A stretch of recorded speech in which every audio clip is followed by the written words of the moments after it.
क्वेटा से अंदरूने मुल्क train service 16 रोज बाद बहाल हो गई। 9 बोगियों पर मुश्तमिल जाफर एक्सप्रेस 400 मुसाफिरों को लेकर पेशावर रवाना हुई।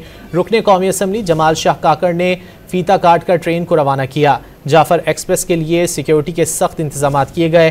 ट्रेन रवाना होने से कबल मुसाफिरों की जामे तलाशी और जांच पड़ताल की गई।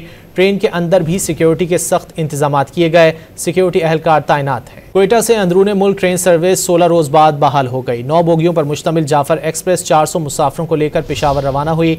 रुकने कौमी असम्बली जमाल शाह काकड़ ने फीता काट कर ट्रेन को रवाना किया। जाफर एक्सप्रेस के लिए सिक्योरिटी के सख्त इंतजाम किए गए। ट्रेन रवाना होने से कबल मुसाफिरों की जामे तलाशी और जांच पड़ताल की गई। ट्रेन के अंदर भी सिक्योरिटी के सख्त इंतजाम किए गए। सिक्योरिटी अहलकार तैनात है। क्वेटा से अंदरूने मुल्क ट्रेन सर्विस 16 रोज बाद बहाल हो गई। 9 बोगियों पर मुश्तमिल जाफर एक्सप्रेस 400 मुसाफिरों को लेकर पेशावर रवाना हुई। रुकने कौमी असम्बली जमाल शाह काकड़ ने फीता काट कर ट्रेन को रवाना किया। जाफर एक्सप्रेस के लिए सिक्योरिटी के सख्त इंतजाम किए गए। ट्रेन रवाना होने से कबल मुसाफिरों की जामे तलाशी और जांच पड़ताल की गई। ट्रेन के अंदर भी सिक्योरिटी के सख्त इंतजाम किए गए। सिक्योरिटी अहलकार तैनात है।